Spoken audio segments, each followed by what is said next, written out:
तो good evening friends, मैं विशेष और रशिया। तो गाइस, मैंने आपको पिछली क्लासेस में प्रेजेंट इंडेफिनिट टेंस के बारे में बताया था। प्रेजेंट इंडेफिनिट टेंस क्या होता है, आपको एक ग्लिम्स उसकी दे दी। ग्लिम्स का मतलब होता है झलक। ग्लिम्स, GLIMPSE, ग्लिम्स का मतलब होता है झलक। So let me introduce with present indefinite tense guys. Just listen to my words. I told you guys, whenever there is a sentence in Hindi, so every sentence of Hindi it has a tense, it belongs to a tense. Hindi का कोई वाक्य होगा वो किसी न किसी tense का होगा। हिंदी का कोई वाक्य होता है वो किसी न किसी टेंस को बिलोंग करता है। तो हम बात करें प्रेजेंट इंडेफिनिट टेंस की, तो प्रेजेंट इंडेफिनिट टेंस का जो वाक्य होता है हिंदी का, उसे हिंदी के वाक्य के अंत में ता है, ते है, ती है, ता हूं, ती हूं, त्यो, ती हो, ता रहता है, ते रहते हैं, ती रहती है, ता रहता हूं, ती रहती हूं, ती रहती हो, ते रहते हो। अथवा पास है या पास हैं, मेरे पास 100 रुपए है, उसके पास एक कार है, कुछ भी लाइक दिस। या फिर ना है, नहीं है, नहीं है, मुझे जाना है, उसे पढ़ना है, मम्मी को कपड़े खरीदने हैं, कुछ भी हो सकता है। ना पढ़ता है, नहीं पढ़ती है, नहीं पढ़ती है, ये सब अक्षर आते हैं। जैसे ना पढ़ता है मतलब जैसे उसको सुबह जल्दी उठना पड़ता है, तो ना पढ़ता है मतलब ये था, ठीक है। तो ये जब ये शब्द या ये अक्षर वाक्य अंत में आते हैं हिंदी के वाक्य, तो फिर वो वाक्य जो होता है प्रेजेंट इंडेफिनिट टेंस का होता है। प्रेजेंट इंडेफिनिट टेंस के बहुत अच्छे केवल 2 रूल है, एकदम इजी टेंस है। प्रेजेंट इंडेफिनिट टेंस का क्या होता है, नियम पहला ये होता है कि यदि कर्ता एक वचन का है, सिंगुलर नंबर सब्जेक्ट है, तो केवल अफर्मेटिव सेंटेंस में मुख्य क्रिया का एस और ईएस रूप, जिसे हम singular form of the verb भी कहते हैं, मुख्य क्रिया का एस और ईएस रूप यूज करते हैं केवल अफर्मेटिव सेंटेंस में। और कब, जब कर्ता एक वचन का होगा। और जब कर्ता नेगेटिव, कर्ता एक वचन का होगा, वाक्य नेगेटिव, इंटरोगेटिव, इंटरोगेटिव प्रेजेंटेटिव होगा, तो जो मुख्य क्रिया का जो एस और ईएस फॉर्म है ना, वो सहायक क्रिया डज के साथ में मुख्य क्रिया का फर्स्ट फॉर्म में बदल जाएगा। कहने का मतलब ये है प्रेजेंट इंडेफिनिट टेंस में कर्ता यदि एक वचन का होता है, तो अफर्मेटिव सेंटेंस में मुख्य क्रिया का एस और ईएस फॉर्म यूज करते हैं, और नेगेटिव, इंटरोगेटिव और इंटरोगेटिव प्रेजेंटेटिव वाक्य होने पर सहायक क्रिया डज के साथ में मुख्य क्रिया का फर्स्ट फॉर्म यूज करते हैं, ठीक है। मैंने आपको बताया था, ठीक है। और रूल सेकंड ये होता है, जब कर्ता बहुवचन का होता है, तो बहुवचन कर्ताओं के लिए हमेशा ही मुख्य क्रिया का फर्स्ट फॉर्म यूज करते हैं, और नेगेटिव, इंटरोगेटिव और इंटरोगेटिव प्रेजेंटेटिव वाक्य में सहायक क्रिया डू का यूज करते हैं। सिंपल, ठीक है। मैं आपको एक एग्जांपल भी बता दे रहा हूं। जैसे वह मुझे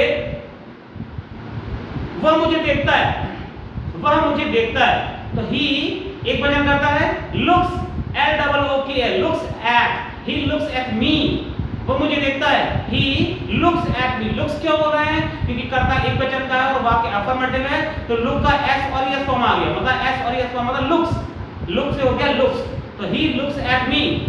इसका नेगेटिव क्या होगा, he does not look at me, तो looks का जो s है वो हट गया, क्यों, क्योंकि नेगेटिव सेंटेंस आ गया। he does not look at me, does क्यों यूज कर रहे हैं, क्योंकि करता एक वचन का है, तो he does not look at me। Interrogative क्या बनेगा, सहायक क्रिया पहले आएगी, does he look at me।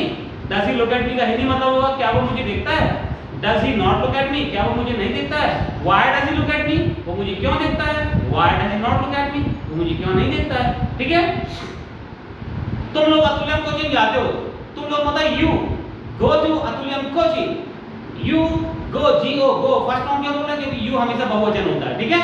तो you go to Atulyam coaching, तुम लोग अतुल्यम कोचिंग जाते हो।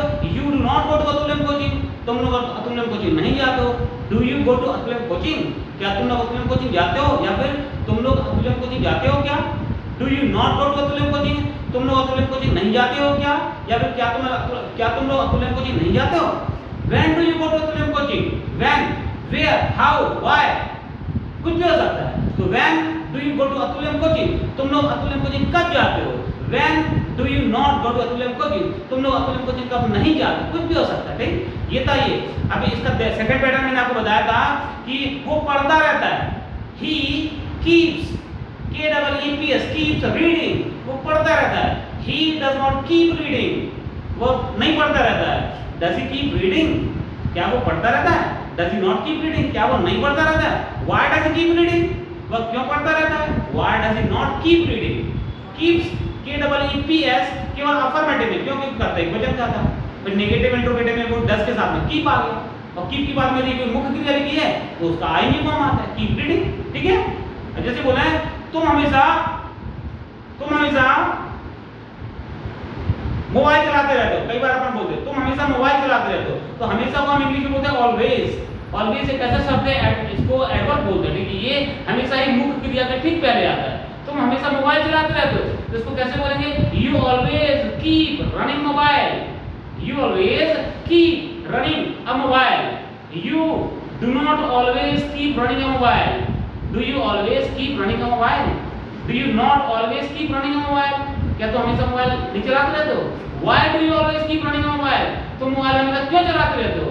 Why do you not always keep running a mobile, तुम मोबाइल हमेशा क्यों नहीं चलाते रहते हो? राइट, तो ये ता रहता है, फिर रहते हैं, इत्यादि वाला आ गया, ठीक है।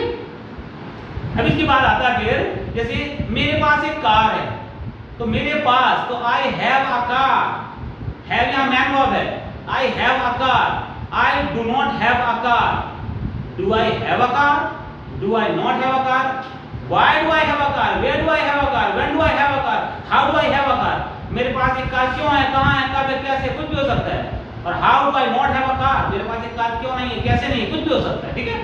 तो ये हैव क्यों बोला, क्यों करता बहुवचन का था, आई को बहुवचन मानते। अब एक वचन कर्ता की बात कर लें, जैसे उसके पास बहुत सारे कपड़े हैं, उसके पास बहुत सारे कपड़े हैं, उसके पास मतलब कोई ही भी हो सकता है या शी भी हो सकता है, कोई लड़की भी हो सकती है, कोई लड़का भी हो सकता है ना, तो उसके पास बहुत सारे कपड़े, तो he has many clothes, he has many cloth. Has क्यों बोला, क्यों करता है एक वचन का ही या शी, और जो हैज है वो मुख्य क्रिया हैव का एस और एस फॉर्म है, हैव का एस और एस फॉर्म क्या होता है, हैज, तो he has many clothes. Negative क्या बनेगा, he does not have many clothes। Interrogative क्या बनेगा, does he have many clothes, does he not have many clothes, where does he have many clothes, उसके पास बहुत सारे कपड़े कहाँ हैं, where does he not have many clothes, उसके पास बहुत सारे कपड़े कहाँ नहीं हैं।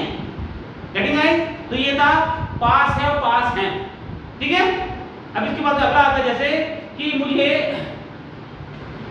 अभी मुझे पढ़ना है, वाक्य अंत में ना है नहीं है नहीं है, अभी मुझे पढ़ना है, तो वाक्य अंत में जब ना है नहीं है, ना पढ़ता है नहीं पढ़ते नहीं पढ़ती आता है, तो कर्ता के ठीक बाद में हैज टू या हैव टू का यूज करते हैं। जैसे मुझे अभी पढ़ना है, तो आई, मुझे मतलब आई का यूज करेंगे, मैंने अभी पढ़ना है, शुद्ध वाक्य इसका है मैंने अभी पढ़ना है, तो I have to study now, I have to क्यों बोल रहे हैं, क्योंकि कर्ता बहुवचन का है, I have to study now, I do not have to study now, do I have to study now, do I not have to study now, why do I have to study now, why do I not have to study now, मतलब मुझे अभी पढ़ना है, मुझे अभी नहीं पढ़ना है, क्या मुझे अभी पढ़ना है, क्या मुझे अभी नहीं पढ़ना है, मुझे अभी क्यों पढ़ना है, मुझे अभी क्यों नहीं पढ़ना है। गेटिंग गाइस, इसका एक वचन करता में आ जाए, जैसे मम्मी को चाय बनानी है, मम्मी को चाय बनानी है, तो मम्मी एक वचन है, माय मॉम या फिर मॉम हैज टू, हैज आ गया, हैज क्यों आ गया, क्योंकि मॉम एक वचन होता है, तो mom has to make tea, mom has to make tea, mom does not have to,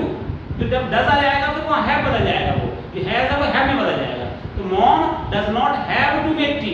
affirmative में हैज टू था, नेगेटिव में डज के साथ में हैव टू आ गया, mom does not have to make tea, interrogative में डज पहले आएगा, does mom have to make tea, does mom not have to make tea, why does mom have to make tea, mummy को चाय क्यों बनानी है, why does mom not have to make tea, mummy को चाय क्यों नहीं बनानी है। गेटिंग गाइस, तो ये था ना है नहीं है, राइट, ना पढ़ता है नहीं पढ़ते नहीं पढ़ते। देखिए जैसे आप बोले कि मुझे सुबह जल्दी उठना पड़ता है, मुझे सुबह जल्दी उठना पड़ता है, तो I have to get up या wake up early in the morning, I have to get up early in the morning.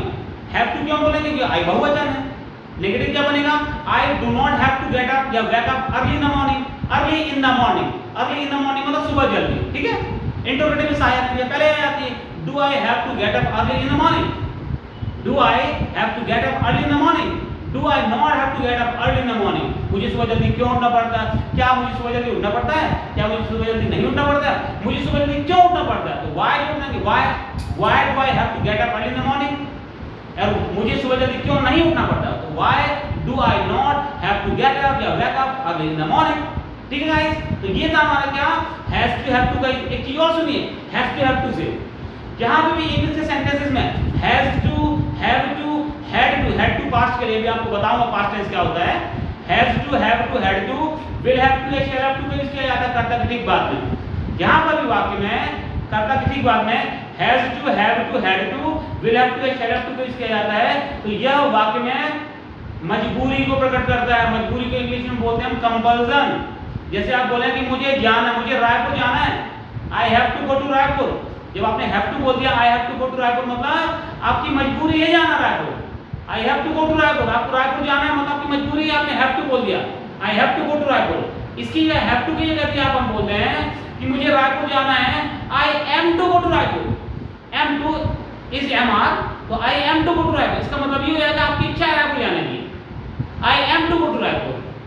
यदि आप एम टू की जगह पे आप बोलते हैं कि मुझे रायपुर जाना है, मतलब आपका ड्यूटी कर्तव्य है रायपुर जाना, आपके घर में किसी की तबीयत खराब है और रायपुर जाना जरूरी है, तो आपकी ड्यूटी है रायपुर जाना, तो उस कंडीशन में ड्यूटी कर्तव्य को बताने के लिए क्या बोलेंगे, I am supposed to, I am supposed to go to Raipur, I am supposed to go to Raipur. कहने का मतलब ये है जहां ना है नहीं है, या ना पढ़ता है नहीं पढ़ते नहीं पढ़ती के संबंध में हमने 3 कंडीशन बता दी।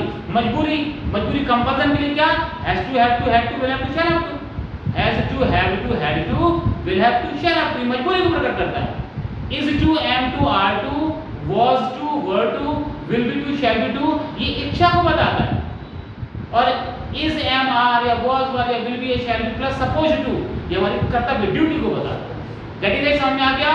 तो दोस्तों ये मैंने आपको संक्षिप्त में इन नट शेयर मैंने आपको बताने की कोशिश किया है प्रेजेंट इंडेफिनिट टेंस के बारे में। मैं आशा करता हूं कि आपको मेरे जो बताए हुए जो भी शब्द हैं, जो वाक्य हैं, जो रूल्स एंड रेगुलेशंस हैं, जो भी नियम कानून हैं, वो कहीं ना कहीं आपको मदद करेंगे आपको इंग्लिश सीखने में, टेंस को जानने में, अंग्रेजी बोलने में। तो इस तरीके से हमारे सामने वीडियोस बने रहिए, और मैं जो भी वीडियोस को अपलोड करता हूं YouTube में, ये आपकी हमारी ड्यूटी होती है कि उन वीडियोस को जाकर के आप देखें।